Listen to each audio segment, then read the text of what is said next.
vete a Chrome y ahí le pones Google, ¿no? Bueno, buenas tardes a todos los compañeros y compañeras que están en este Zoom.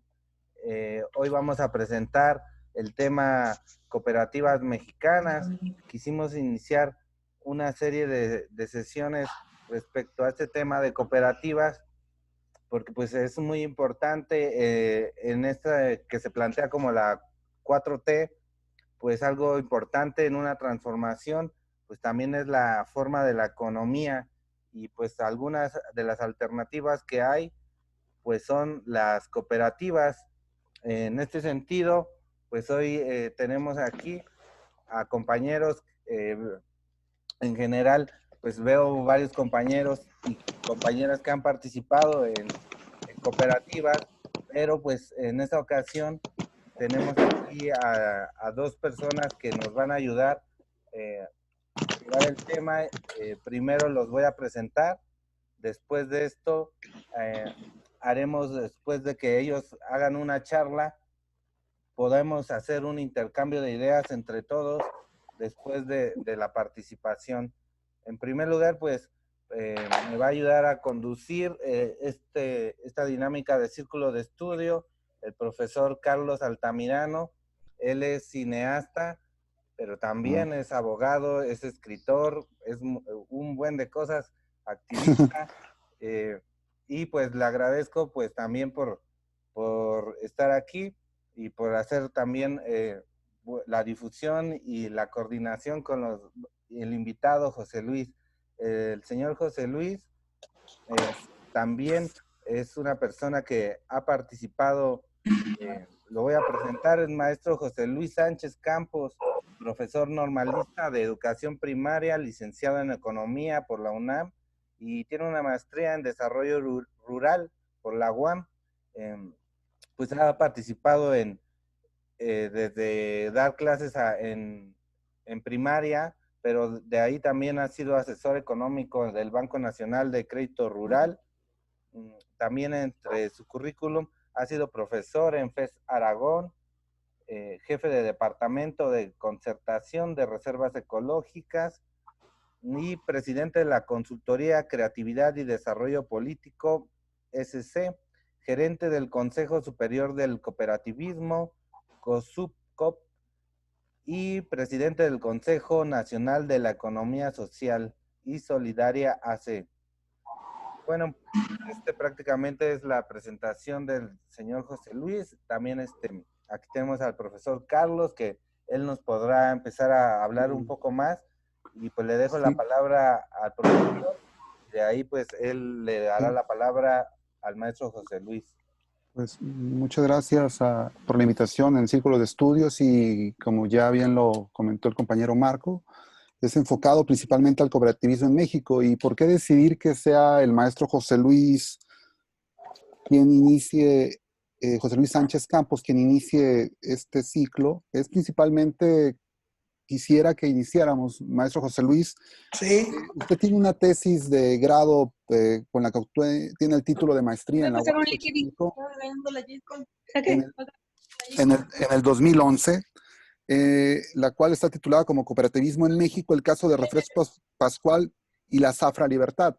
¿Nos puede platicar sobre esta? Porque Sí. hay una parte muy interesante, porque usted pasó de la parte de la praxis de la acción política en Cooperativa Pascual a llegarlo a plasmar en una parte ya como académico, en una tesis de grado. Y bueno, pues creo que por ahí podemos empezar, maestro José Luis. Bueno, buenas tardes a las morenas y a los morenos, a todos ustedes. Es mucho gusto de estar con todos participando.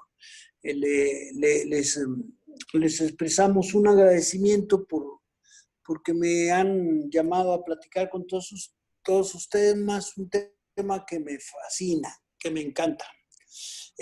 Yo pago por hacer cooperativas. Es decir, que esa es mi vocación. Bueno, nosotros empezamos en la lucha de la izquierda haciendo círculos de estudio, por lo cual a mí me da mucho gusto que ustedes tengan los círculos de estudio y las círculas de estudio, porque es un mecanismo muy padre para aprender y para intercambiar diferentes experiencias. Bueno, nosotros los círculos de estudio pues los hacíamos propiamente clandestinos porque estaba prohibido estudiar marxismo, ser de izquierda, éramos muy perseguidos. Estamos hablando de la década de los 60, luego llegó 68, la represión, todo esto, lo continuamos con los círculos de estudio en la normal superior, en el magisterio, pues para ir armando la Coordinadora Nacional de Trabajadores de la Educación. Entonces, pues generalmente pues, estuvimos muy metidos al estudio de la teoría y la práctica, de la transformación de la realidad, el marxismo, de eso, pues que es muy importante. Tener formación política.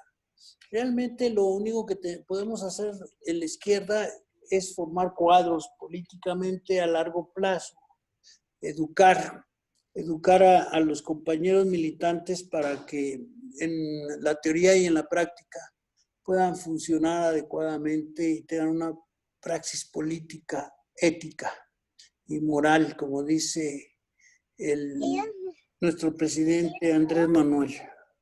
Bien, ¿cómo estás, nena? Te ves muy bien. ¿Cómo te llamas tú? ¿También estás aprendiendo? ¿Sí? Bueno, yo hice la tesis sobre la cooperativa Pascual, se llama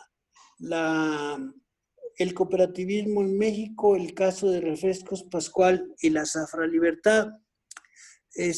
La Zafra Libertad le pusimos así porque el ingenio Puruarán de Michoacán formó una cooperativa y entonces se hizo una cadena productiva entre Pascual y el ingenio Puruarán.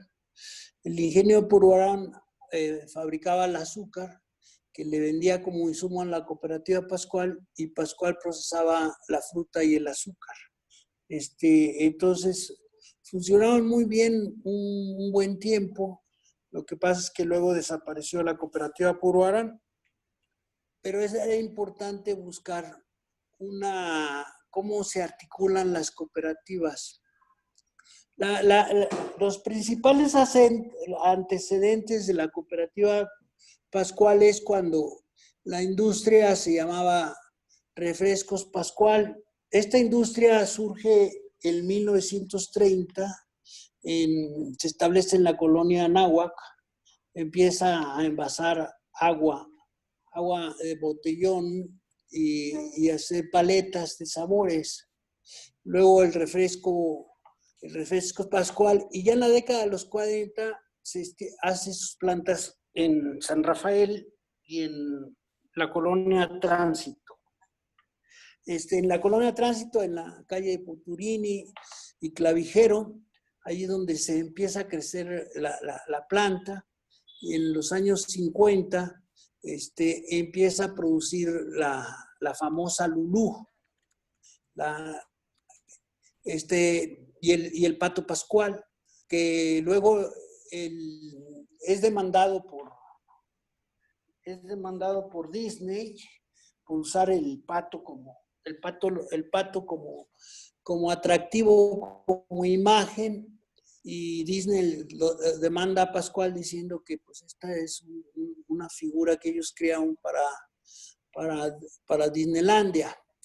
Entonces, pues, obviamente le tienen que cambiar y de ahí surge Pascual y ponen un pato que es Pascual, un pato mexicano. Y luego ellos en la década de los 60 logran hacer un pacto con la empresa Tetra Pak y tener la exclusividad de producir en frutas el Boing. Y el Boing es el único que se envasaba en Tetra Pak, en cartón, y pues se vuelve un refresco exclusivo porque dice que no tiene gas y está hecho solo de frutas. La empresa es muy, muy exitosa, tiene una envasadora en Japón, tuvo una envasadora en Japón, una en Estados Unidos y en México. Sin embargo, el dueño de la planta, el patrón, Jiménez, tiene un muy mal trato con los trabajadores. Establece un sindicato charro que hace mucho terrorismo con todos los trabajadores que, por ejemplo, tenían un círculo de estudio. En cuanto se dan cuenta de que había un círculo de estudio o un grupo de trabajadores que estaba pensando en crear un nuevo sindicato, un verdadero sindicato de los trabajadores en contra del sindicato charro, o los expulsaban o los reprimían. Tenían muy bajos salarios, jornadas de trabajo largas, extenuantes, de más de 10 horas, sin prestaciones, sin los contratos de ley, y pues eran reprimidos y así sistemáticamente estaban sometidos la mayoría de los trabajadores de Pascual. En 1982, gracias al movimiento del magisterio, a la Coordinadora Nacional de Trabajadores, recuerdo yo que estábamos en Bucareli, en la Casona Vieja, allí en Gobernación, teníamos un plantón como de unos 60,000 maestros y nos anunciaron que iban a darse dos cosas. Una era una escala móvil de salario, una pensión dinámica para los trabajadores del Estado. Esa la habíamos planteado nosotros porque en ese tiempo había una inflación del 100%. Y entonces todas las pensiones que estaban congeladas, estaban fijas, pues hicieron una miseria y se requería actualizarlas y que estuvieran creciendo al igual que crecían los salarios. Entonces logramos esa bandera los compañeros del magisterio, pero también porque había devaluaciones muy fuertes de la moneda. Fueron los tiempos, ustedes se acuerdan de los tiempos cuando el presidente llegó como perro y nos pidió disculpas y se hincó y lloró, pidiéndole perdón al pueblo de México porque ya no lo iban a volver a saquear. Bueno, esos eran esos tiempos. Entonces establece un salario de emergencia en donde debe de haber un aumento del 20 y 30% a los salarios. Pero obviamente el patrón de Pascual, de la refresquera Pascual, se negó a pagar ese aumento de salario y los trabajadores fueron a un paro. Y exigieron que les pagaran los salarios como el salario de emergencia, lo cual se negó el charro, el patrón a pagar, y pues los trabajadores tomaron la fábrica, pusieron las banderas rojinegras en los portones de Pascual, en las puertas principales, y guardias estaban decididos a luchar por su derecho del aumento de emergencia. Pero el patrón enloqueció. O sea, el patrón tenía tal despotismo y creía que era el dueño de México. Creía que era el dueño de toda la fruta mexicana.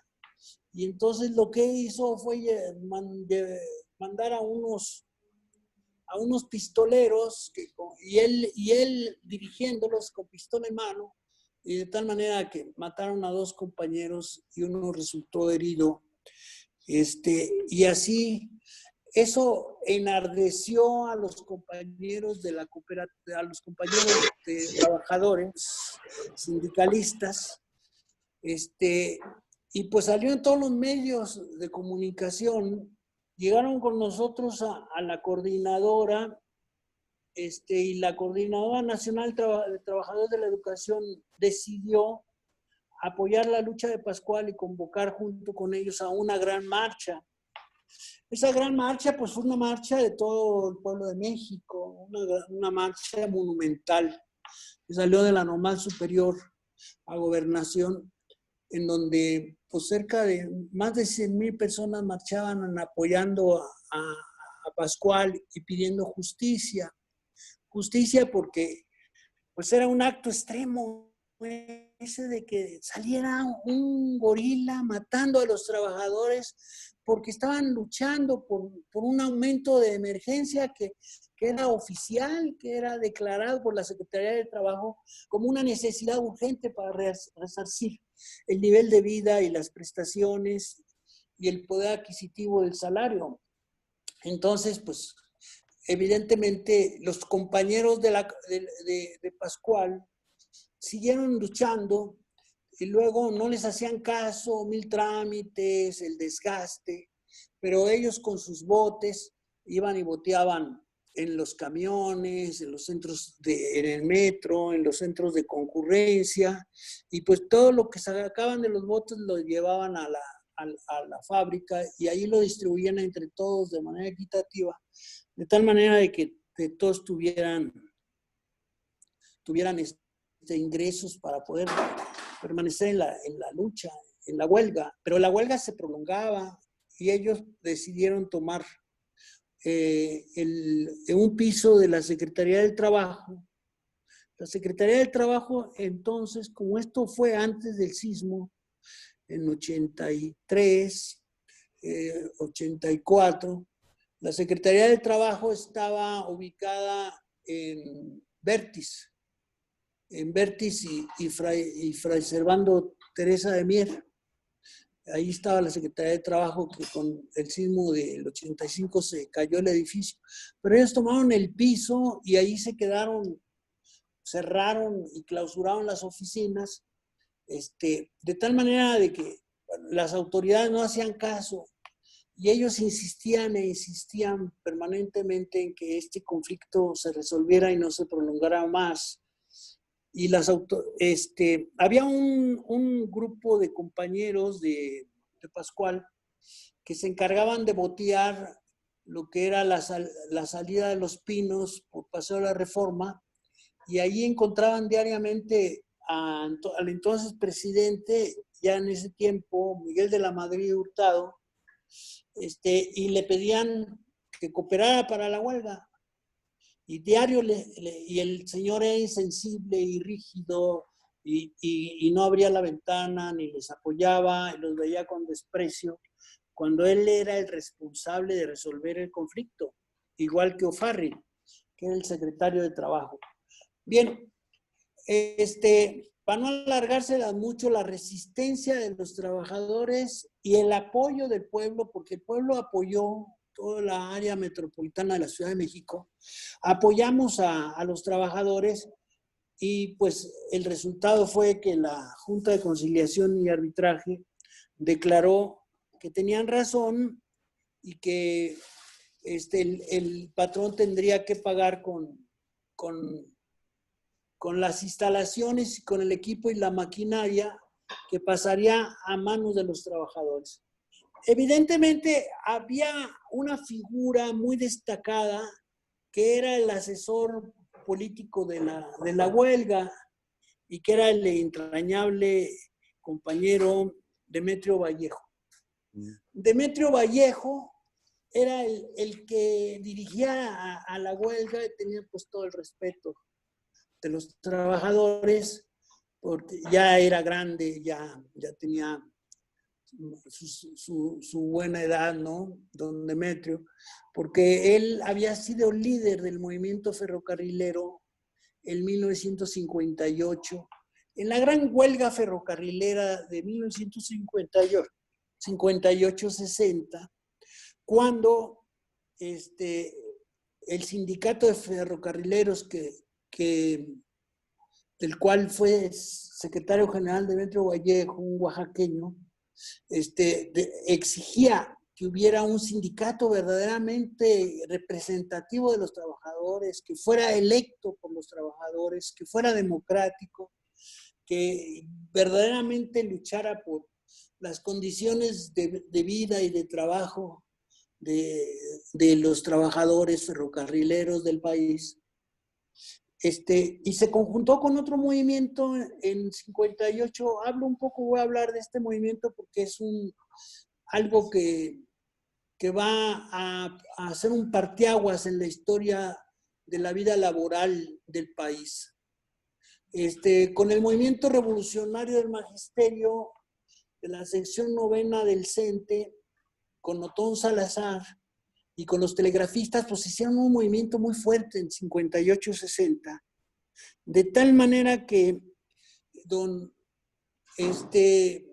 el gobierno tuvo que llegar, López Mateos, a medidas extremas, tanto Ruiz Cortines como López Mateos, y la mayor medida extrema fue meter a los dirigentes a la cárcel, encarcelarlos. Y encarcelaron en 1960 a mi compañerito, a mi querido amigo, Otón Salazar, a Demetrio Vallejo y a otros dirigentes para poder aplastar al movimiento sindical, a la insurgencia sindical que luchaba en contra de la CTM y en contra de todos esos sindicatos charros, blancos, simulados, vendidos, para crear verdaderamente un sindicalismo.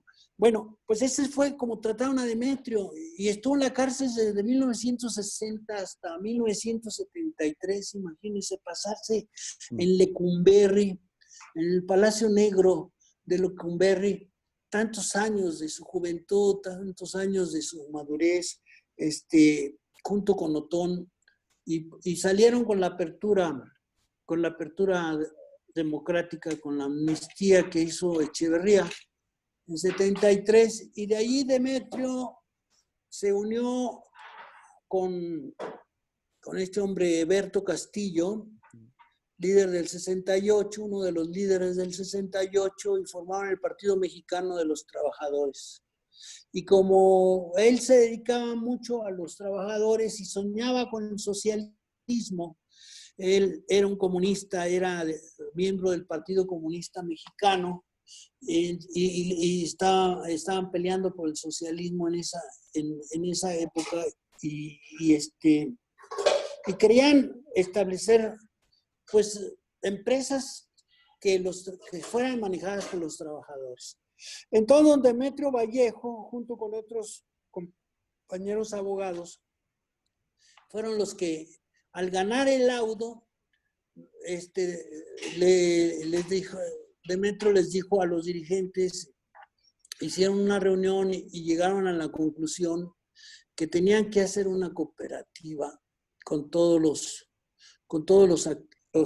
activos, las instalaciones y el equipo, la maquinaria, los camiones,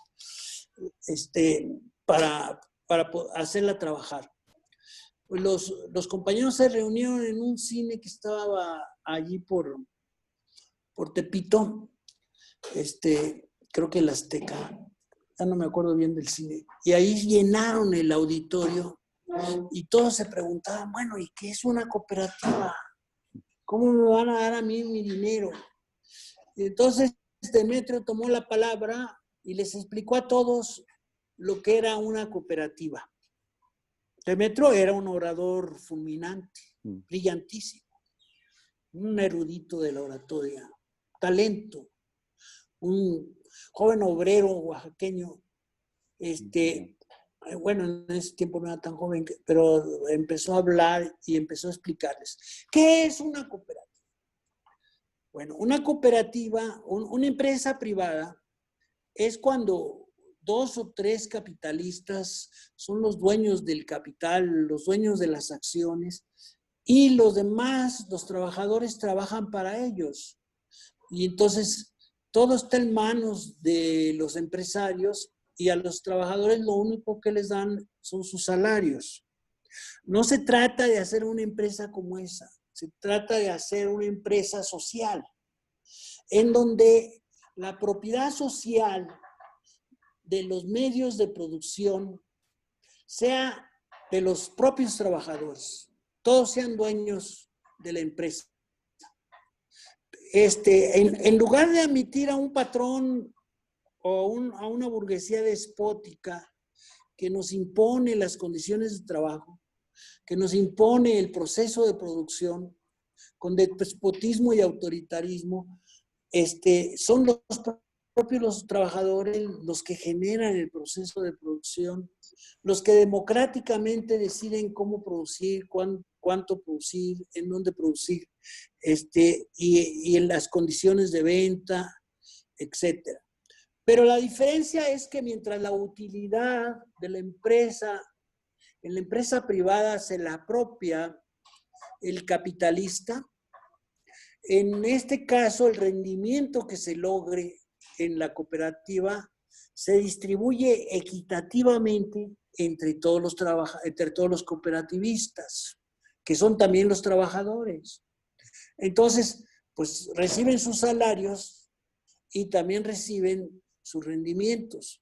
Y de esa manera, pues tienen unas mejores remuneraciones y mejores condiciones de vida.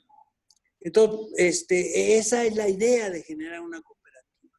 Entonces, los 1,100 trabajadores que estaban en el cine aplaudieron entusiastamente a Demetrio, y cuando pusieron a votación, por unanimidad se decidió que se hiciera la cooperativa con los fierros que había entregado el patrón. Entonces, así fue como se creó, obviamente, en la asamblea el Consejo de Administración, que fue electo democráticamente, el Consejo de Vigilancia, la Comisión de Educación, como comisiones fundamentales de acuerdo a lo que establecía la Ley General de Sociedades Cooperativas, hecha por Lázaro Cárdenas en 1938. Bien, así fue como surgió la cooperativa. Evidentemente, los compañeros trabajadores de Pascual pues no tenían doctrina cooperativa, no sabían cómo hacer una cooperativa. Se empezaron los cursos de preparación, se empezó a hacer un estudio de factibilidad pues, para la cooperativa. Quedaron de que la Secretaría del Trabajo iba a aportar el financiamiento, pero al final de cuentas nada de eso llegó. No hubo ningún financiamiento por parte del Estado. Los que apoyaron mucho a los trabajadores fue el STUNAM. El STUNAM aportó recursos y cursos de capacitación para los compañeros de la cooperativa. Todavía recuerdo cómo algunos compañeros, cuando me estaban platicando la historia de la cooperativa Pascual, dicen, pues ya nos dieron la planta de Buturini, ya nos dieron la planta de Insurgentes, vamos a empezar a trabajar, estábamos lavando los envases para hacer la primera producción, pero en 1984, en noviembre por ahí, hubo una gran granizada en la Ciudad de México. Y en eso, esa granizada derrumbó todos los techos de lámina de la fábrica de la planta de la colonia Tránsito. Entonces decían los compañeros obreros con lágrimas en los ojos, Dios, ¿por qué nos castigas? ¿Por qué no nos permites que nosotros podamos producir nuestro propio producto? Bueno, consiguieron el financiamiento de los productores de fruta, empezaron a trabajar de algún ingenio, empezaron a trabajar la planta y empezaron a vender. Pero el patrón hizo otra fábrica y creó un pato Pascual para competir con lo que estaban produciendo los cooperativistas. Los compañeros de Pascual hicieron un boletín y en ese boletín planteaban que no había que comprarle al pato patronal. Y ese volante, yo me acuerdo que el Consejo Central de Lucha del Valle de México lo distribuimos en todas las escuelas de tal manera de que los alumnos, los padres de familia, nos solidarizáramos con la cooperativa y no recibiéramos en las escuelas, que era donde se vendía de manera especial el producto, en las cooperativas escolares, no recibiéramos al pato, al refresco llamado pato patronal. Y de esa manera también el pueblo de México apoyó mucho a que no hubiera competencia desleal. Y se logró, los compañeros de Pascual lograron volver a posicionar el producto y a volverlo a vender y empezar a crecer, a crecer y a desarrollarse como cooperativa.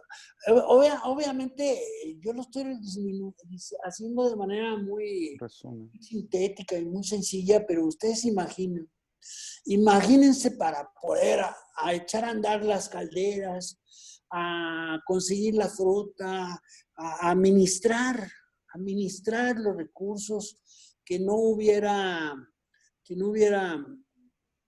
no se malgastaran los recursos, que se llevara una buena administración, que la administración fuera transparente, volver a tomar todas las tiendas, todos los repartos, la distribución del producto, pues es una tarea titánica en donde había pues éxitos y fracasos, errores y aciertos.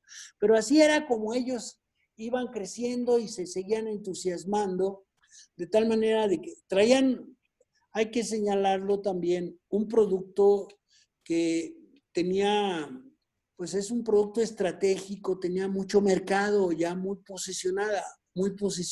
Era una marca ya muy prestigiada en el mercado mexicano, con una alta demanda en el mercado mexicano porque era una bebida de fruta, una bebida nutritiva, era una bebida muy buscada por la población, porque era parte de la alimentación. Era parte de la alimentación del pueblo mexicano y entonces pues tenía esa gran fuerza de que el producto se vendía por sí solo también, digámoslo así. Evidentemente surgieron en ese mismo periodo otras cooperativas como la cooperativa de vidrio plano y otras cooperativas que no prosperaron en la industria metalmecánica, y que no prosperaron porque no tenían los productos, las características tan buenas como tenía el producto Pascual, y porque los trabajadores, los cooperativistas, perdieron la fe en su empresa. Perdieron la fe de que los trabajadores no eran capaces de administrar y dirigir su propia empresa. Y eso no le pasó a los compañeros de Pascual, pues estaba ahí incidiendo Demetrio Vallejo y todos los asesores, estaban peleando de manera muy fuerte de que hubiera cohesión. Pero evidentemente surgieron dos grupos, un grupo que impulsaba la empresa y otro grupo que decía que lo que ellos no querían arriesgar la parte de lo que les tocaba de las instalaciones y que pues querían que les pagaran la parte correspondiente de sus liquidaciones. Pues los compañeros al Consejo de Administración y la Asamblea les dijo, pues sí les vamos a pagar, ya hay el compromiso de que les paguemos. Entonces, si ustedes no quieren ser cooperativistas, pues nosotros somos respetuosos, pero ahorita no tenemos liquidez para pagarles. Entonces, pues espérense a que tengamos recursos para poderles pagar. José Luis, afortunadamente, gran parte de ese grupo... José Luis. Perdón. Sí, qué bueno que citas este punto, porque ya hay como varias preguntas en base a lo que tú planteas con las cooperativas, los diferentes tipos de cooperativas. Ya nos hiciste una muy interesante parte de la historia de todo el cooperativismo a través del tema de Pascual, el tema de los ferrocarrileros, el tema sindical, cómo se daba en ese momento, el tema con el presidente en su momento, Lázaro Cárdenas, que hace todo el tema de la Ley General de Sociedades Cooperativas, que llega hasta la reforma del 94. Y hacia ello, José Luis, hay como varias preguntas ya que tienen nuestros compañeros que están muy interesados en el tema de cooperativas. Y bueno, Marco, Perfecto. ¿quieres hacerle las preguntas específicas, por favor? Sí, bueno, ahorita, como bien dice el profesor, tenemos algunas preguntas como, dice, ¿cómo organizar la cooperación en este momento histórico en descrecimiento? La práctica de hacer construir ahora la economía, equivalencias comunitarias. Esa es una de las preguntas. Y acá hay otra. Vamos a dar estas dos preguntas, darle respuesta, y también sirve que las demás compañeras y compañeros van poniendo sus preguntas aquí en el chat para que también quien quiera hacer una pregunta pues de palabra de voz, pues que se vaya apuntando ahí para tener ese orden. La otra pregunta es relacionada a las cooperativas, dice Rosalba, que es, dice, constituimos una cooperativa de ahorro en el municipio de Acolman y no podemos arrancar en el ahorro porque el banco no quiere abrirnos cuentas de la cooperativa de ahorro. Entonces tenemos esta pregunta y la anterior para ver si entre José Luis y el profesor ahí la pueden responder.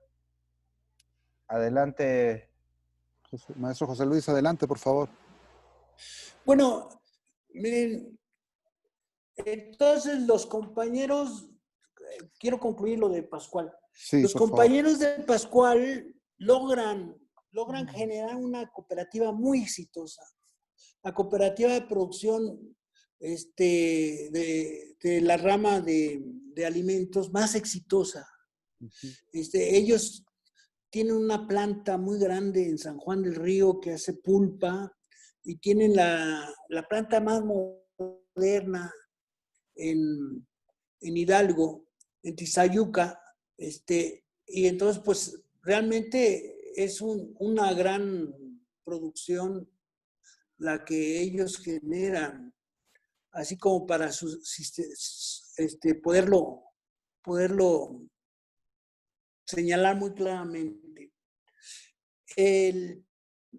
Ellos se enfrentaron a un problema que fue que los terrenos los terrenos donde estaban las plantas no pertenecían a la cooperativa, la propiedad seguía en manos de la viuda de Jiménez.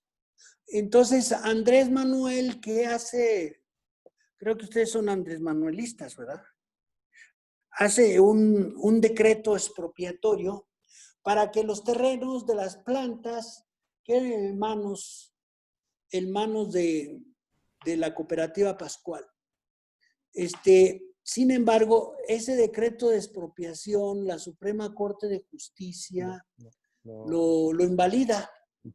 Solo hay una, la Corte, la Suprema Corte. En la Corte, sí. La Suprema Corte, hay una ministra que se opone, de los 11 ministros que formaban parte de la Suprema Corte, hay una que se opone y que defiende el decreto expropiatorio y defiende a la cooperativa Pascual, que es Olga Sánchez Cordero. Y los demás votan en contra, a favor del patrón. O sea, vemos que hay una Suprema Corte que es una Suprema Corte de clase, ¿verdad? Para defender a los ricos en contra de los trabajadores y en contra del pueblo, ¿no? Esa es una lección. Bueno, pero los compañeros de la cooperativa, el Consejo de Administración plantea, bueno, ¿y qué pasa? Hagamos un escenario en donde nos dan el decreto expropiatorio y pues no tenemos problema porque tenemos en dónde crecer. Y que hagamos otro escenario, porque eso es lo que hace el cooperativismo, ¿verdad? Discutir las alternativas de manera económica, científica. hagamos otro escenario en que no nos dan los terrenos, ¿qué vamos a hacer? Entonces unos compañeros, bueno, un compañero es, lo quiero decir por su nombre, Salvador Torres Cisneros, le plantea a la Asamblea General hacer una nueva planta. Le dicen, pero ¿de dónde vas a sacar los recursos? Dice, miren, ya hablamos con el banco cooperativo, el banco francés cooperativo, y ellos nos dan crédito de 500 millones de pesos a la tasa más baja del mercado. Entonces, ¿por qué no tomamos eso y empezamos a hacer el proyecto? Cuando ellos van construyendo la planta de Tizayuca, luego viene el palazo de la Suprema Corte de Justicia de la Nación, pero ellos ya tenían la planta de Tizayuca, ya la habían construido gracias a la precaución, a la prevención económica, y de esa manera resolvieron el problema. Es una de las cosas muy destacables que quería yo mencionarles. ¿Cómo se hace una cooperativa? Eso es muy importante. Yo creo que el gran error es pensar, ¿mandé? Esa es la pregunta, ¿verdad? ¿Cómo se hace una cooperativa? Ese es el gran error, empezar haciendo una cooperativa. Lo que debemos de empezar es haciendo cooperativistas, educando cooperativistas. La gente que hace una cooperativa debe tener muy claramente qué es una cooperativa, cómo funciona, tener el espíritu de solidaridad, de ayuda mutua, de reciprocidad, de compañerismo, tener esa conciencia de trabajo conjunto, de cooperación. Eso es muy importante. Y esa se forma pues educando a los compañeros tanto en la teoría como en la práctica de cómo hay que hacer una cooperativa. De cuál es la teoría del cooperativismo, de cómo surge, cómo se desarrolla, no solo en México, sino en todo el mundo, y qué papel tiene el cooperativismo, ¿no? Y luego después pasar ya a la parte de qué cooperativa queremos hacer. O sea, tener José muy Luis, claro. en base a esta parte de qué cooperativas se pueden hacer, ¿puedes platicarnos sobre los diferentes tipos de cooperativas, por favor? Miren, ahorita estamos nosotros en 1910, no sé, No. en el 2010, nomás 100 años de error, ustedes perdonen, ¿no? Se puede equivocar uno con un siglo, ¿no? En 2010 viene el golpe en contra de Mexicana de Aviación. Entonces, yo era gerente del Consejo Superior del Cooperativismo y tomamos nosotros en cuenta de que era importante pues defender al gremio de los trabajadores de la aviación. Y nos reunimos con ASPA México y con los sindicatos e hicimos una cooperativa que se llama Pilotos Unidos 2010. Y empezamos a hacer todos los planes de negocios, que luego los certificaron en Nueva York y los certificaron en París, como un proyecto muy rentable y muy viable. Y entonces se convenció a gran parte de los trabajadores de Mexicana de hacer una cooperativa de la aviación. Y hubo inversionistas que también apostaban a hacer una cooperativa mixta, ¿no? Uh-huh. Porque sí se requerían muchos recursos para hacer una cooperativa de este gran calado.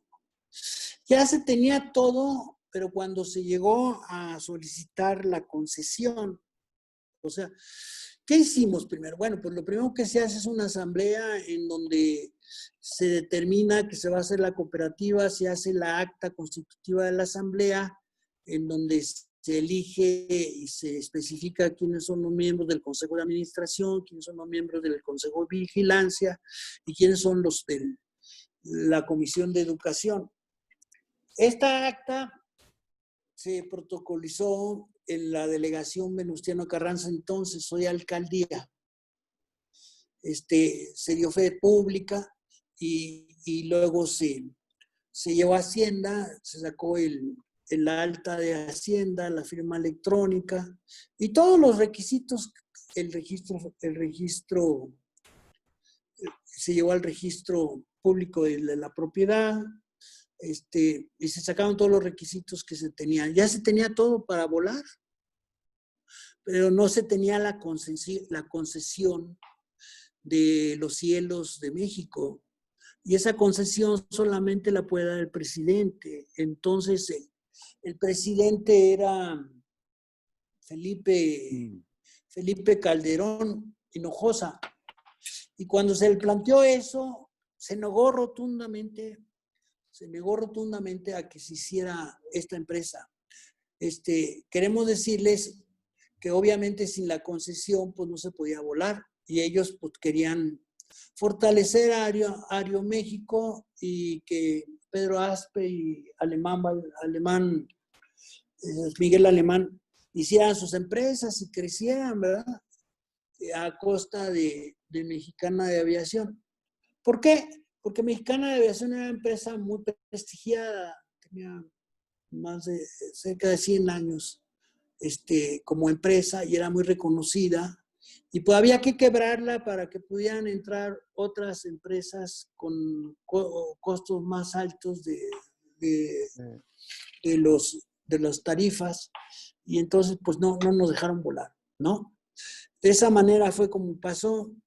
Obviamente hay otras cooperativas que han funcionado, como es la cooperativa del Séptimo Arte, y el procedimiento es el mismo para las cooperativas de producción y de servicios.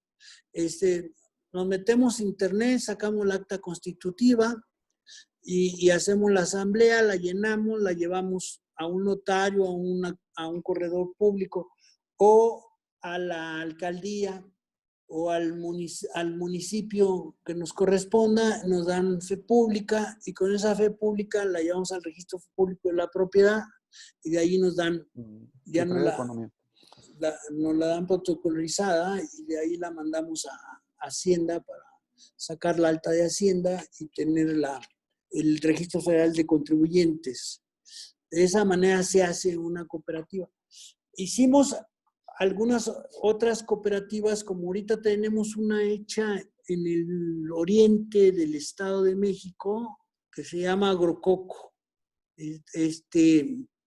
Los compañeros la hicieron y ellos producen mermelada, ellos le llaman pulpa de fruta, que es más o menos parecido a la mermelada. Y ahorita pues ya tenemos todo, ya estamos en la maquinaria, ya están los socios, los consejos de administración, de vigilancia, el alta de Hacienda, ya todo, pero no tenemos capital trabajo. Y hemos buscado el capital trabajo con Financiera Rural, con el Banco del Bienestar, con diferentes instancias, pero no hemos conseguido ese capital trabajo, aunque ya tenemos una comercializadora que es también cooperativa, que se encargaría de la venta del producto.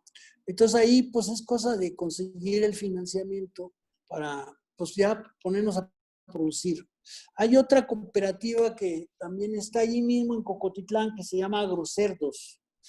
Es una cooperativa muy bonita. Bueno, la de Agrococo es muy bonita porque tiene una tecnología muy propia, muy dinámica, que nos permite producir rápidamente y con mucha inocuidad, ¿sí? Muy sanamente la pulpa. Y la otra es una cooperativa de producción de cerdos, pero que el diseño que tiene, ahorita opera a nivel pequeño, pero el proyecto tiene como base la expansión, o sea, triplicar la capacidad de producir cerdos, pero como se tienen ahí 2 hectáreas de terreno, pues establecer invernaderos para producir el alimento y tener un manejo de los desechos del cerdo de manera ecológica, que hagan composta, etcétera, y una línea para vender lechones y otra línea para, para embutidos. Y mercado, pues ya se tiene localizado el mercado, etcétera, ¿no? Aquí también el otro problema que estamos esperando, pues es el financiamiento, ¿no? Hemos hablado con las cooperativas de ahorro y préstamo, pero las cooperativas de ahorro y préstamo nos dicen que ellos no nos pueden prestar. ¿Ustedes creen? ¿Cuál ¿Por es qué la no nos razón del pueden por qué no? prestar? Porque la Ley General de Sociedades Cooperativas ¿Mercantiles? Ah, establece que solamente se le puede prestar a los socios, ahorradores. sí. Y la RASCAP, que es la ley que regula a las cooperativas de ahorro y préstamo, establece que no se puede prestar a otra cooperativa o a otro ente de la economía social. Y hay 160,000 millones de pesos que tienen las cooperativas de ahorro y préstamo y no se pueden usar productivamente y no lo pueden usar las cooperativas de producción y servicios. Por eso es que la ley que queremos cambiar en las propuestas de iniciativas, tanto por COSUCOP como por el Mexicop, porque son dos consejos superiores del cooperativismo, se plantea de que se modifiquen las leyes para que las cooperativas de ahorro y préstamo le puedan dar financiamiento a las organizaciones del sector social de la economía, ¿verdad? Y que el gobierno pues establezca las garantías para que pues no haya ningún riesgo en los préstamos que se establezcan. Y entonces ahí es donde estamos detenidos y congelados en ese sentido, ¿verdad? Pero de todas maneras, lo más difícil para generar una cooperativa, vuelvo a insistir, es el convencimiento y la práctica de que los compañeros sean verdaderos cooperativistas. Porque imagínense, en cuanto empieza a haber mucho dinero, pues empieza el pleito entre los grupos para quedarse con el dinero. José Luis, Y lo que debe haber es probidad, honradez, transparencia en el manejo de los recursos. Y por eso muchas cooperativas que han sido exitosas, por ejemplo esta del Ingenio Purúbarán, pues tronaron por la bronca del manejo de los recursos. Excelsior, por ejemplo, era una cooperativa, la prensa, que también tronaron por un uso indebido de los recursos, ¿no? Igual las cooperativas ADO, que todas las líneas de transportes de pasajeros eran cooperativas y también pues el gobierno las quebró para pasárselas al pulpo camionero, ¿no? Entonces, pues José Luis esos son los quisiera, principales obstáculos que en no tenemos base, en la formación de cooperativas. José Luis, retomando el tema de los créditos y el apoyo, creo que podría pedirte de favor si podría platicar un poco sobre el hecho. Hay una pregunta que hace Rosalba Álvarez. Dice, constituimos una cooperativa ¿Y de qué ahorro, dice? dice así, constituimos una cooperativa de ahorro en el municipio de Acolman y no podemos arrancar en el ahorro porque el banco no quiere abrirnos cuenta de la cooperativa de ahorro. Un poco hacia lo que tú planteabas sobre las reformas que son necesarias hacerlas en el tema del cooperativismo y el tema del apoyo, ¿no? Entonces, ¿puedes platicar, bueno, puedes responder un poco esta pregunta? Bueno, porque ahí es competente la CONDUCEF y la Comisión Nacional Bancaria y de Valores. Sí. Se le puede pedir a la Comisión Nacional Bancaria y de Valores o a CONDUCEF que le pida al banco que abra la cuenta. Pero mi pregunta Porque aquí, el banco no tiene... sí, pero Conducef solamente es un ente que regula la participación que hay entre los bancos y los particulares. ¿De qué manera podría en este momento La Comisión Nacional proceder así? Bancaria es la Bueno, sí, competente. sí, sí, ok. Bueno, lo que hace la Conducef es recibir quejas y atender las quejas de los bancos, ¿no? Sí, Y así puede es. hacer la recomendación pidiéndole al banco que Mm, abra la cuenta. Y la Comisión Nacional Bancaria de Valores es la que podría hacer una carta dirigida al banco para que abra la cuenta. Lo otro que es que podríamos hacer que un diputado federal o un senador vea al banco o a la Comisión Nacional Bancaria y él haga la gestión para que se abra esa cuenta, ¿no? mm, El problema que bueno, mientras que las cooperativas de producción y servicio, esto es un dato importante, se pueden constituir con 5 socios como mínimo. sí. Las cooperativas de ahorro y préstamo exigen que se constituyan con 25. 25 socios, ¿no? Porque pues eso les garantizaría tener un mayor capital, un mayor ahorro para poder crecer. En esa tenemos una cooperativa allí en la Riva Palacio, tú conoces por ahí, maestro Carlos, Sí, sí. ahí por donde está la prepa, donde está Sí, claro, Sergio sí, sí. García, La en Jacinto la Canec. Colonia del Sol, en Colonia del Sol y en la Colonia Estado de México, hay una cooperativa de ahorro y préstamo, y son 500 compañeras las que forman parte de esa cooperativa. Son todas amas de casa. Entonces, si quieren, lo que podemos hacer es con Graciela Encinas, que es la presidenta, enlazarlas para que ustedes puedan. Te mando yo el teléfono, ¿no, Carlos? Sí, Para sí. que las Con asesore Marco vamos dándole. Eh, y José, entonces con Marco, y para ir viendo cómo le resolvemos ese problema, ¿no? Específico. sí, Este, también es importante que, incluso perdón. la forma de maduración de una cooperativa de ahorro de servicios, pues es un poco complicada porque tienes que dirigir hacia dónde está tu objeto de producción o del servicio de la cooperativa, ¿no? O sea, por ejemplo, aviación. Hay muchas cooperativas de aviación en el mundo que son muy exitosas, ¿no? Eso está probado. Entonces, pero tienes que tener muy claro el producto. O voy a producir fruta, mermelada. Entonces, y tener el plan de negocios, porque no podemos hacer una cooperativa que vaya a fracasar.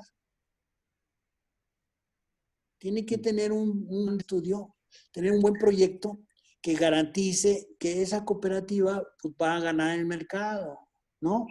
Porque también eso lo que genera es la gran mortandad de muchas cooperativas que surgen y desaparecen, porque no crearon primero la doctrina cooperativa, o sea, no se formaron como cooperativistas, y la segunda es no encontraron un buen nicho de mercado.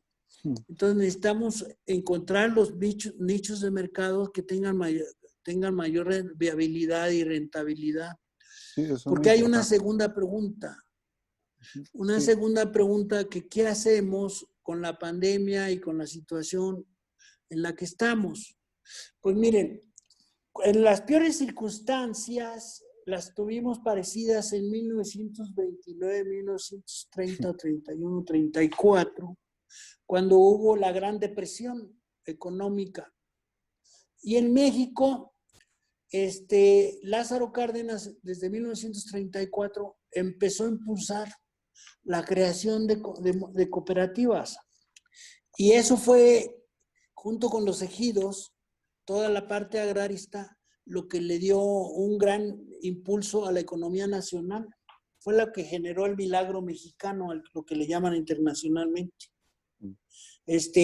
Hoy, con la pandemia, nosotros planteamos un plan, tenemos como Consejo Mexicano de la Economía Social y Solidaria, un plan de emergencia de la economía social y solidaria, que lo hemos estado platicando con INAES, con el Instituto Nacional de Economía Social, y que lo hemos estado platicando con la Secretaría de Economía, con la Subsecretaría de Educación Superior de la SEP, en el ánimo de ir generando toda una dinámica de apoyo al cooperativismo que nos permita ir generando cooperativas y trabajo, organizaciones y empresas para enfrentar este gran desempleo que tenemos.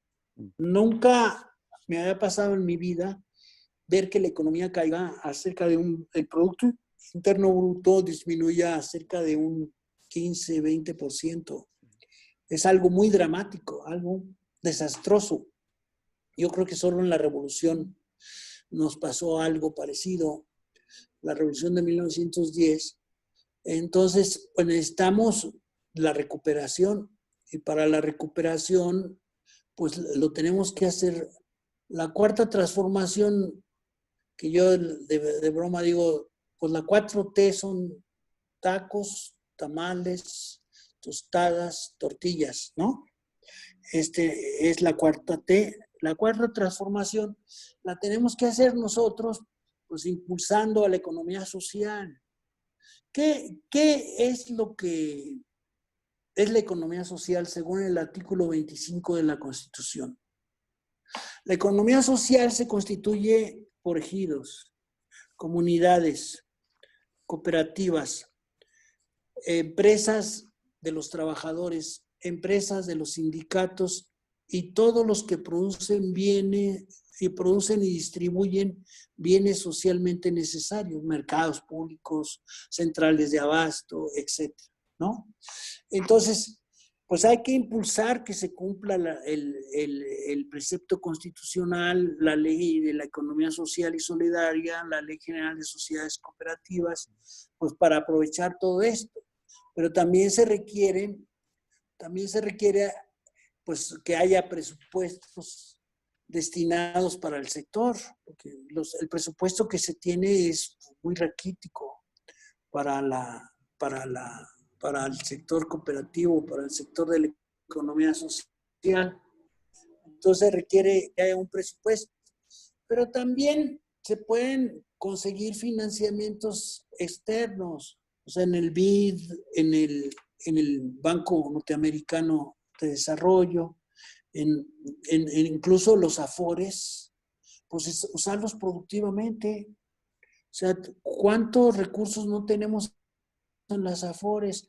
Pero esos no se invierten en la economía, están guardados ahí en los bancos.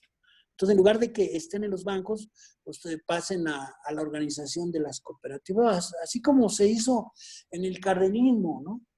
Y eso generaría ese círculo virtuoso de generar, o sea, se convertiría la economía social en una máquina de arrastre de la economía nacional, equivalente al petróleo. Pero imagínense, por ejemplo, las remesas son parte de la economía social. Bueno, el familiar que recibe las remesas del connacional que está en el extranjero, que dijeran, vamos a ver, si lo invierte productivamente en generar una granja, en un huerto, en generar una actividad económica y productiva, el Estado le pondrá un paripazo, una parte para el financiamiento de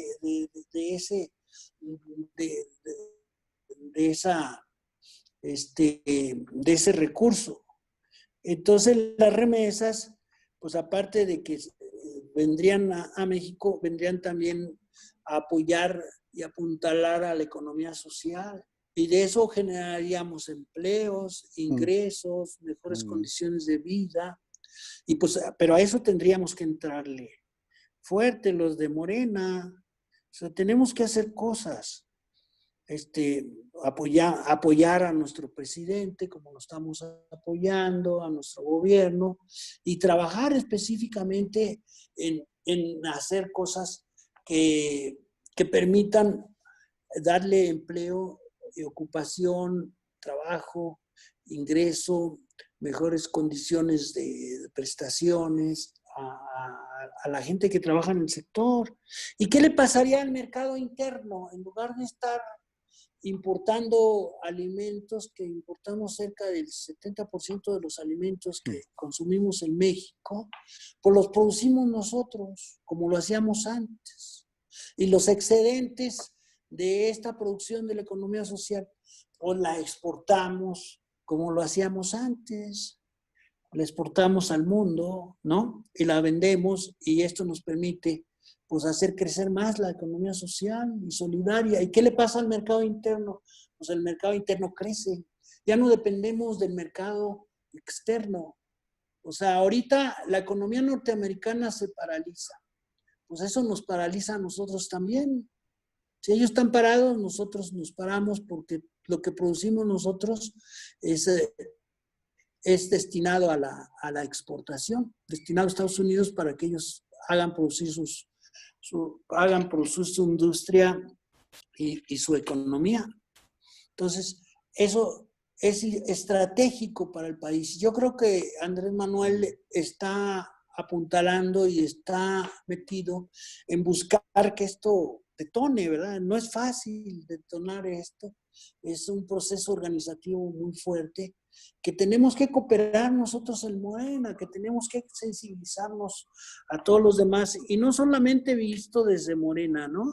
Porque la economía social, pues uno de sus principios del cooperativismo es de que pues no es no es política, sino que no es de un partido, sino es plural, es abierta, es para que participe toda la sociedad, no es de un solo perteneciente a una iglesia, sino que es... Por ejemplo, en ese sentido, maestro José Luis, aquí tenemos un comentario que nos dice: al menos en Ciudad de México es muy fácil constituir y registrar una cooperativa. Lo difícil es la cultura cooperativista se enraice, y que tener un proyecto, estudio de viabilidad económica, técnica y de estudio de mercado, así como el capital. Y bueno, en la experiencia que han tenido ahí, ¿qué podría decir? Si usted ve más fácil empezar una cooperativa en la Ciudad de México, o es lo mismo en todos los estados, ¿eso cómo lo podría manejar? Sí, efectivamente, digamos que en las ciudades, no solo en la Ciudad de México, sino en las ciudades del país hay mayor conocimiento, mayor acervo cultural, más facilidades, y es más fácil constituirla. Pero si tú vas a las costas de México, pues te vas a encontrar que hay cooperativas pesqueras. Allá perdidas en el puerto, en la islita fulana, hay una cooperativa pesquera. Es 1,000,000 de socios. Las cooperativas pesqueras tienen 1,000,000 de personas que trabajan en las cooperativas pesqueras, ¿no? ¿Cómo las hicieron? Pues buscando, claro, entonces había manuales, proyectos, había un banco, el Banco del Cooperativismo, el Banpeco, el Banco del Pequeño Comercio. Había una subsecretaría dedicada, de la Secretaría del Trabajo, dedicada al cooperativismo. Entonces, había financiamiento de Banrural, de muchos bancos de desarrollo que entraban el gobierno estatal apoyaba la creación de cooperativas, el gobierno municipal también, en las escuelas se nos obligaban, no nos obligaban, nos convencían a de que nos volviéramos ahorradores con nuestras cartillas de ahorro. En las cooperativas escolares sí funcionaban como cooperativas escolares. Entonces, hay que volver a retomar todos estos elementos que hacían exitoso al cooperativismo, porque es muy difícil, efectivamente. Es muy difícil. Aisladamente es muy difícil porque la gente, además de quitarle el cooperativismo, la economía neoliberal generó una cooperativa, una economía individualista, una economía especulativa, de búsqueda de ganancia fácil, a costa de lo que fuera, ¿no? Entonces es importante. Obviamente que nosotros con la Subsecretaría de Educación, la Subsecretaría de Educación Superior, estamos trabajando con los tecnológicos, con las universidades interculturales, con las universidades politécnicas, con la red de universidades alternativas, en el propósito de que las universidades empiecen a trabajar en la educación de la economía social. Empiezan a generar cuadros que se orienten a producir empresas para el sector social de la economía. Entonces, esa es una apuesta que está haciendo Andrés Manuel López Obrador junto con Luciano Conchero.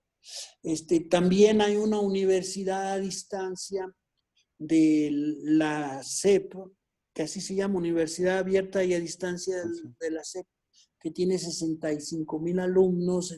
Ya se está estableciendo como programa obligatorio la parte esta del programa de la economía social, ¿no? La carrera de la economía social, etcétera, ¿no? Entonces, tenemos que trabajar fuerte, pero, por ejemplo, el Conmesol, les ayudamos. Si alguna cooperativa nos escribe y nos dice, oigan, necesitamos que nos den una asesoría técnica, que nos enseñen tal cuestión, que nos capaciten, etcétera. Y en Pues, eso que pues menciona, ahí nosotros... maestro José Luis, ya había usted hablado sobre la educación cooperativista y cómo usted veía muchas similitudes, por ejemplo, con los círculos de estudio. Ahí, ¿cómo lo ve en la actualidad? También con esta iniciativa de parte del Instituto de Formación Política y los círculos de estudio y las círculas de estudio, ¿cómo se puede relacionar? ¿Cómo lo ve esa forma de la educación cooperativista con círculos de estudio? ¿Podría ahí hablar un poquito de eso? Y después de eso podemos dar paso Claro a la que sí, pregunta de los compañeros y compañeras que claro. están aquí en el Zoom.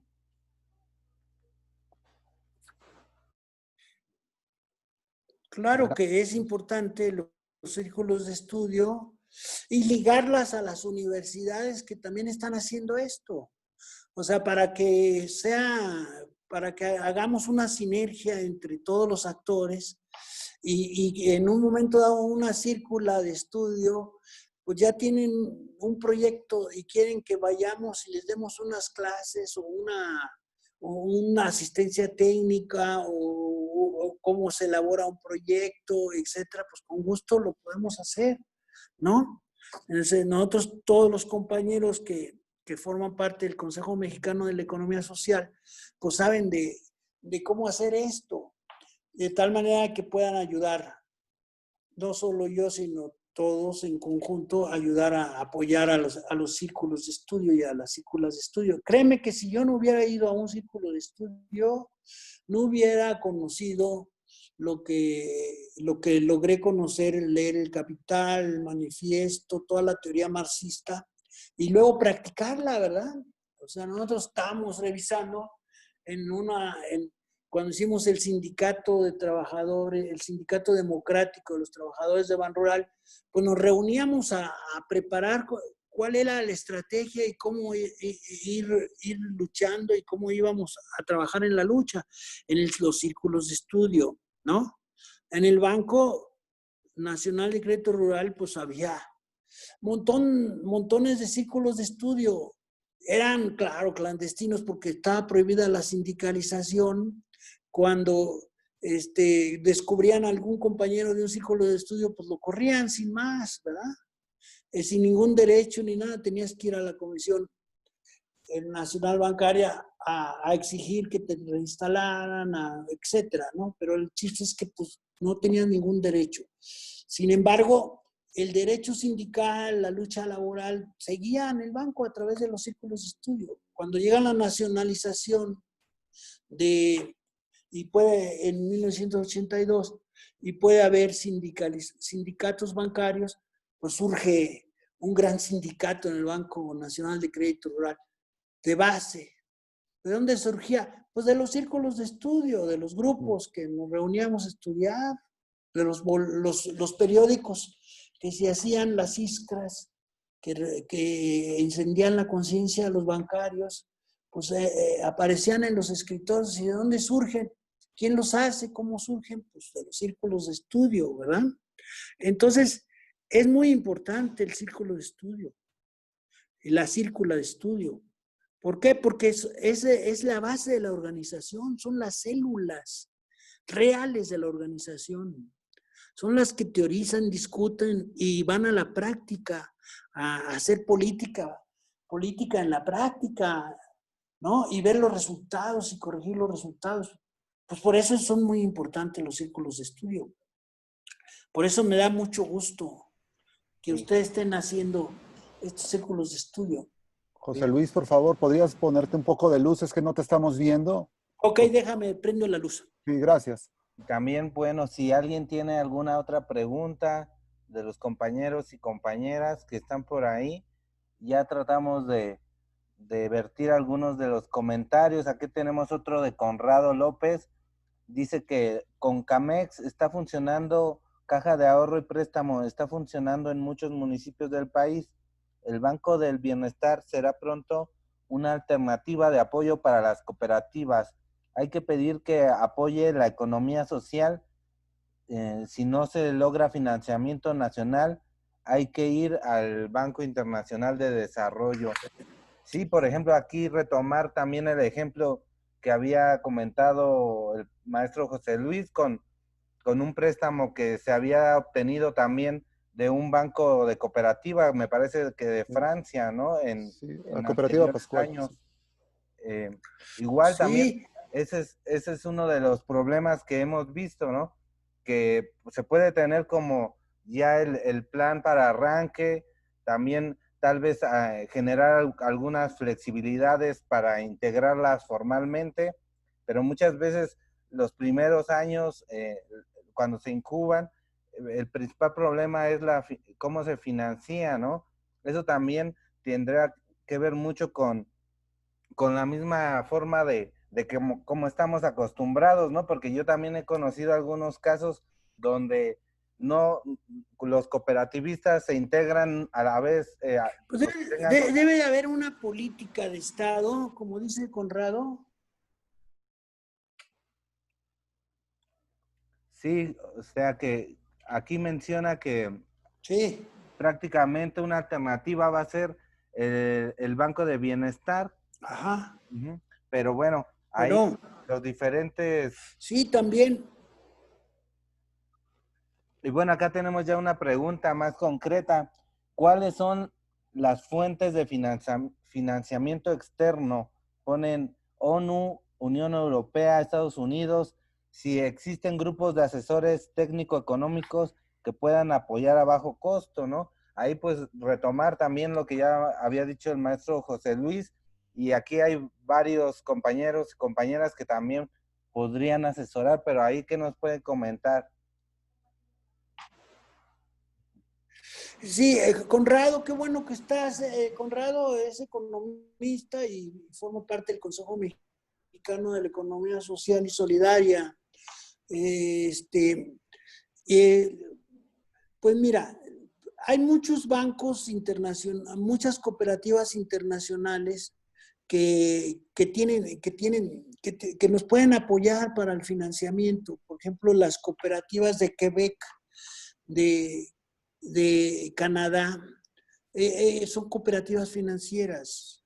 Si ustedes van a Canadá y toman un tour, digamos, al llegar el camión que maneja el tour, es de una cooperativa. El guía del tour es de una cooperativa. El chofer del tour es de una cooperativa. El barco al que vas al paseo del río San Lorenzo es otra cooperativa. En Quebec, el guía que te guía por la ciudad y que te explica es un maestro jubilado, son maestros jubilados universitarios que forman una cooperativa. En el restaurante hay una cooperativa. En el giratorio es otra cooperativa. O sea, entonces ellos son un conjunto de cooperativas. Ellos tienen mucho, son muy exitosos con el financiamiento. Entonces, de Jardins nos puede dar financiamiento. Hay que tener bien la relación. Por ejemplo, los compañeros que últimamente han venido mucho a México y que nos han apoyado mucho son los compañeros de las cooperativas alemanas, los bancos alemanes, porque en Alemania una gran parte del ahorro lo tienen los bancos cooperativos. Y los bancos cooperativos están en todas las ciudades alemanas. Entonces, ellos vienen y nos dan cursos de asesoramiento, asistencia técnica, financiamiento, también es otra fuente. El otro son los bancos cooperativos franceses. Por ejemplo, en Francia, en Normandía, no permiten que haya tiendas departamentales. ¿Por qué? Porque la economía se sujeta, dicen los franceses, si pones una tienda departamental, me destruyes 20,000 empleos y generas 150 empleos. Entonces, pues no pongamos este tipo de tiendas y establezcamos lonjas y mercados en donde la gente vaya y venda sus productos que hacen en sus cooperativas. Y de esa manera llega el queso, llega la carne, llegan las flores, los diferentes productos. Entonces, es una economía, y pues ellos también evidentemente tienen sus bancos.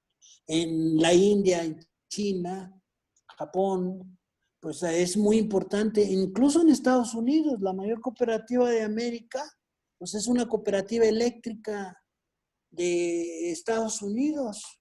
Tiene más de 30 millones, no sé exactamente la cifra de cooperativistas.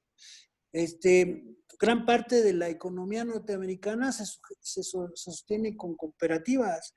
Entonces, es cosa de que pues, nos pongamos a trabajar hacia el futuro, Sí. hacia el Ahora porvenir. tenemos una pregunta de Rosalba Álvarez. Vamos a ver si se la da de viva voz. A ver, compañera Rosalba. Sí, Rosalba, dime. Su Una intervención. de la cooperativa de ahorro. Hola, De hola. Acolma, ¿Sí me ¿no? escucha? Sí, de Acolman. ¿Cómo estás, Rosalba? Hola. Eres de Acolma, pues ahí en Acolma tiene la cooperativa Pascual un centro Ajá, en San Juan. En San Juan, Teotihuacán. Ajá, está en San Juan, está cerca. Está ahí pegadito, no sé si es Acolma, ellos dicen que está en Acolma. Ah, bueno, sí, pues, porque puede ser que esté en San Marcos, exacto. Sí, está pegado, yo creo. Sí. Ahí hay un centro deportivo en donde los trabajadores, los familiares de la cooperativa van a nadar. Bueno, y dan servicio. Entonces, mire, a mí me parece importante que se dé este espacio porque también los círculos de estudio podrían ayudar a dar las inquietudes y que sean espacio directo también con el gobierno, para lo que decían ya ustedes, que tiene que haber una política pública dirigida para poder sustentar estos proyectos, si no van a fracasar. Y yo coincido con la idea de que primero tenemos que tener un espíritu cooperativista para poder, pues, fortalecer estas cooperativas. Ahora que se constituyó la cooperativa de ahorro que tenemos aquí las mujeres, son mujeres que trabajan o tienen un pequeño negocio. desde venta de tamales hasta gimnasio del municipio. Son nada más 4 comunidades. Entonces, como ahorita se dieron está ese problema, lo que hicimos es abrir una cuenta en Banco Azteca con una compañera, pero puede tener problemas porque pues es dinero que en dado caso se va a tener que reportar al SAT, ¿no? Y Hacienda. Entonces sí nos genera problema si no damos de alta. Pero lo que hicimos también es como solamente 15 mujeres están trabajando, dieron sus acciones para ya iniciar en esta cuenta, la hicimos de vivienda. Entonces estamos haciendo tipo tanda y estamos trabajando la construcción por partes de cada una de las compañeras que están ahí. Entonces, Claro. eso es lo que estamos haciendo ahora, pero pues no sé, nos dijeron que no podían dar la cuenta de ahorro porque es competencia del banco. O sea, no hay un concepto de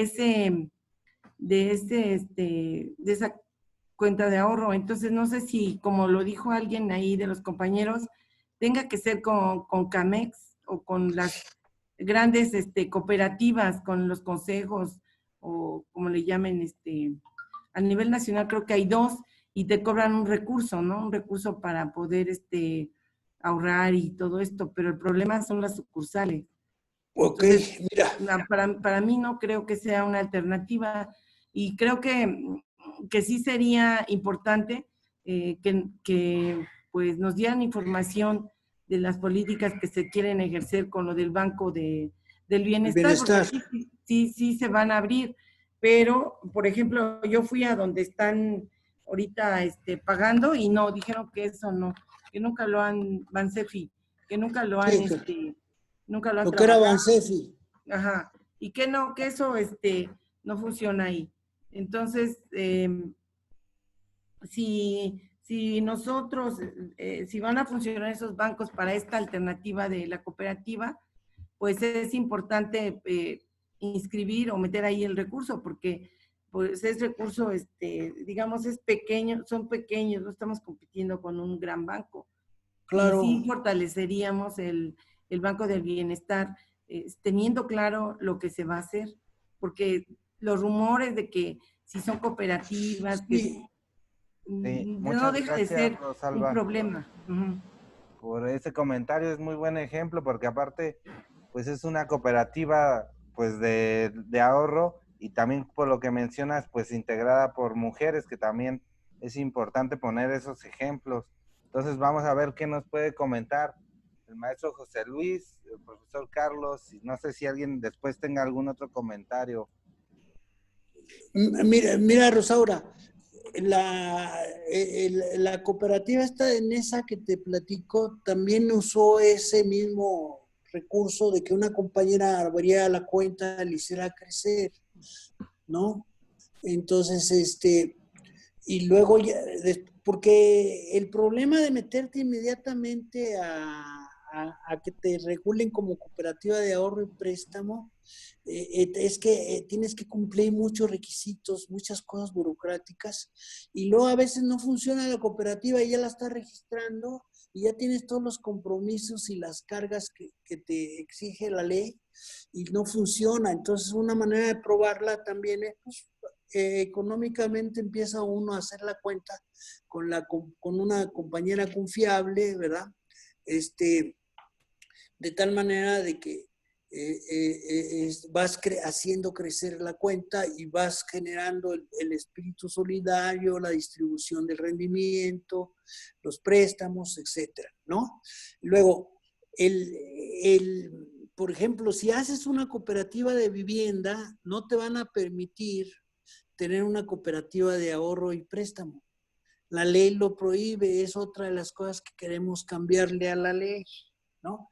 Entonces, haz la cooperativa de vivienda, pero separada de la de ahorro y préstamo, aunque te financie la de ahorro y préstamo. No sé si me estoy explicando, ¿no?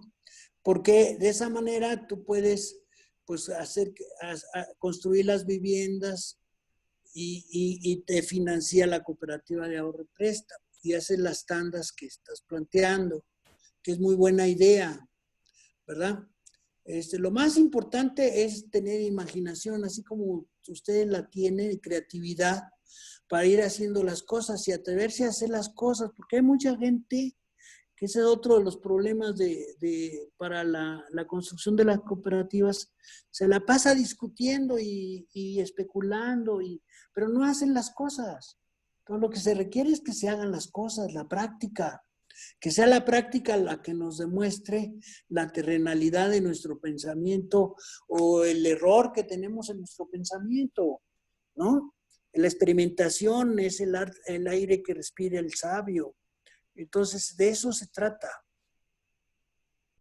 Sí, acá igual un comentario que va encaminado a otros anteriores es que mencionan que podrá ser a veces muy fácil en algunas partes pues formalizar la cooperativa, pero realmente donde tenemos que actuar y ponerle movimiento es en lo que sería como la conciencia colectiva o cooperativa, ¿no? De generar cada vez más, informar qué es esa forma de trabajar de esa manera, ¿no? Entonces también ahí, pues ya mencionamos un poquito el antecedente de que, pues desde círculos de estudio se relaciona mucho a lo que es la educación cooperativista, ¿no?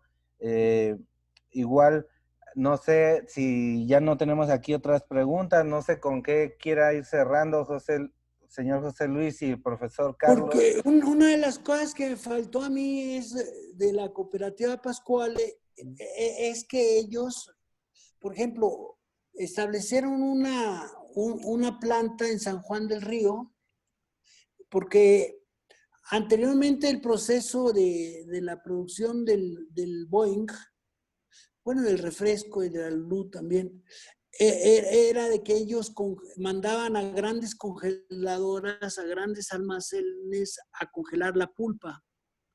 Y eso tenía costos muy grandes, muy fuertes.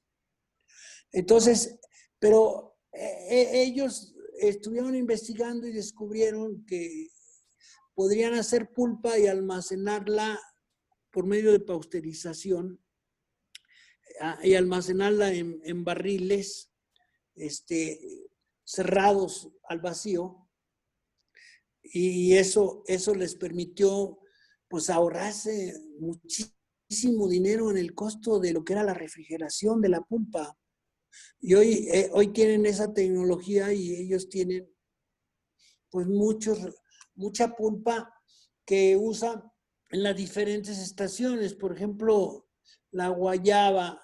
Cuando no se produce guayaba, ellos tienen almacenada una gran cantidad de guayaba, o naranja, o manzana, o sea, no dependen de la estacionalidad. Y eso les da pues mucha libertad de tener siempre asegurado la fruta que ellos requieren. Por ejemplo, el mango, pues nomás se da en una determinada estación, pero ellos como almacenan mucho mango, lo tienen en la pulpa y ya nomás lo llevan a Tizayuca y revuelven. Lo otro, pues, si ustedes ven, es una cooperativa muy exitosa porque no depende de venderles a las tiendas departamentales, sino ellos le venden fundamentalmente a los pequeños changarritos, a los pequeños negocios, a las tienditas, a los tianguis, ¿verdad? Entonces tienen una red muy amplia de distribución, y obviamente que pues también los que les distorsiona el mercado un poco, pues son las tiendas como Walmart, que les compran 20 o 10 trailers llenos de Boeings, y ellos tienen que darlo a crédito luego a 3 meses, ¿verdad? Y pues la tienda departamental mueve ese recurso a costa de los proveedores, y entonces pues ellos prefieren buscar la distribución en las pequeñas tiendas. La otra es que ellos han pensado como gran industria pues en ir ubicándose en todo el mercado nacional. Ahorita están haciendo una nueva planta, hicieron una nueva planta en Tabasco, para producir, para poder surtir al sureste. Exportan el producto a los Estados Unidos y están pensando también en tener algunas plantas en la frontera con Estados Unidos para producir el producto en México y mandarlo hacia Estados Unidos. Pero, ¿qué es lo más importante de la cooperativa? Aparte del éxito de la tecnología, de las plantas, del volumen de producción que tienen, pues lo más importante es la unidad, la fuerza de la unidad. Ellos pueden aguantar 15 horas, 20 horas en una asamblea y nadie se mueve porque están discutiendo el destino de su familia, de sus hijos. Y pues ya van varias generaciones de cooperativistas. Entonces, eso hay que resaltarlo. No todo es perfecto en la vida también, porque luego tenemos la tendencia a exaltar mucho los aciertos y a no ver los errores. También los cooperativistas pues tienen la gran tentación de volverse capitalistas, ¿verdad? De buscar la capitalización y la utilidad, ¿no? O sea, pues es algo que estamos viviendo, vivimos en un sistema capitalista y la ideología, pues no es tan fácil que un cooperativista diga, no, pues ya por esto ya como opero como cooperativista ya no voy a tener ideología capitalista. O que se diga, bueno, pues los productos que hacemos en las cooperativas no van al mercado. No, tienen que ir al mercado y venderse en el mercado. Y venderse con buenas condiciones en el mercado, ¿verdad?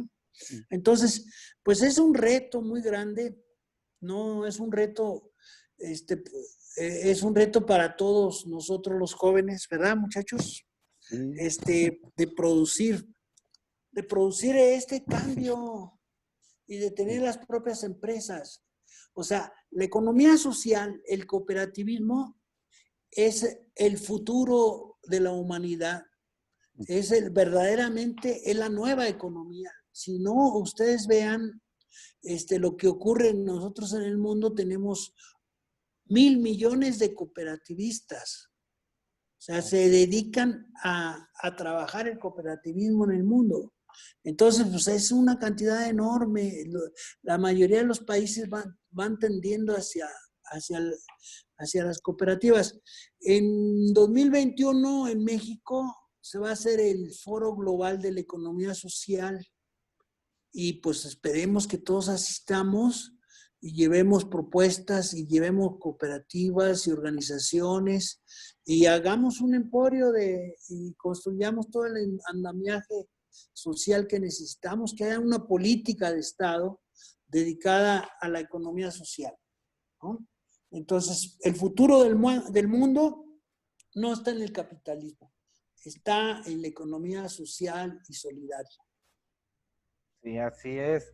Muy, muy buena conclusión. No sé, profesor Carlos, ¿algún comentario que quiera hacer? Sí, solo dándole pie al tema que José Luis nos ha compartido. También invitarlos que la compañera Beatriz Domínguez, Betty, nos compartió en el chat la liga de Canal 6 de Julio, que es el documental sobre la cooperativa Pascual. Es un documental bastante bueno para todos aquellos que lo quieran ver o no lo han visto. Es un excelente documental que recién salió. Y por último, invitarlos para el próximo jueves 13 de agosto a las 7 de la noche al siguiente círculo de estudios donde nos va a acompañar Pablo Cayetano Hernández y el maestro Sergio García Díaz platicándonos sus experiencias específicamente en Ciudad Nezahualcóyotl, un municipio del Estado de México, como bien sabemos. Y bueno, pues podemos seguir compartiendo este círculo de estudios. Sí, así es, pues igual, ahí en esta sesión que hicimos hoy de cooperativismo, pues ya el maestro José Luis nos mencionó varios ejemplos donde él ha participado desde Pascual hasta nos mencionó las cooperativas pesqueras y decir, ¿no? Pues que hay infinidad de formas que se pueden constituir para toda una cooperativa. Y como bien lo menciona el profesor Carlos, en ese próximo círculo, pues hablaremos de algo llamado como cooperativas culturales, ¿no? Que también es importante ahí esa mezcla y veremos esa experiencia. Y pues ahorita pues ya nada más agradecer al maestro José Luis y bueno, igual ya si quiere hacer un comentario de cierre y conclusión, pues ahí está el micrófono. Está perfecto, hay que seguir trabajando y nosotros como Conmesol, como Consejo Mexicano de la Economía Social y Solidaria, pues nos ponemos a sus órdenes para apoyar este tipo de iniciativas. Los felicitamos, nos gusta mucho, mucho Marco y el profe Carlos Altamirano, el maestro, que estén haciendo todo esto, porque esto es lo que se requiere, movernos, no apandemiarnos, sino movilizarnos, aunque sea a distancia, de todas maneras podemos seguir trabajando y eso es lo más importante. Y que tengan salud y que se olviden de la pandemia sin descuidarse. Ok, pues gracias maestro José Luis, gracias profesor Carlos, igual agradecer a todas las compañeras y compañeros que estuvieron aquí presentes y pues invitarlos a seguir en las actividades que se hacen en la red estatal de círculos de estudio y pues nos vemos la próxima semana. Un saludo a todos y a todas. Gracias. Hasta luego, Hasta luego. adiós.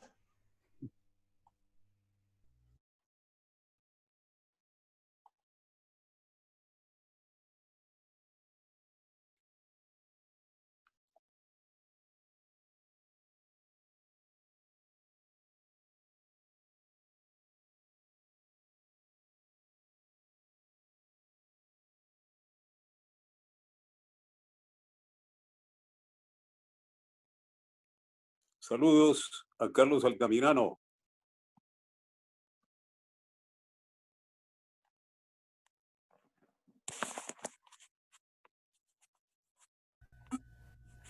Saludos a Marco Polo. Hola.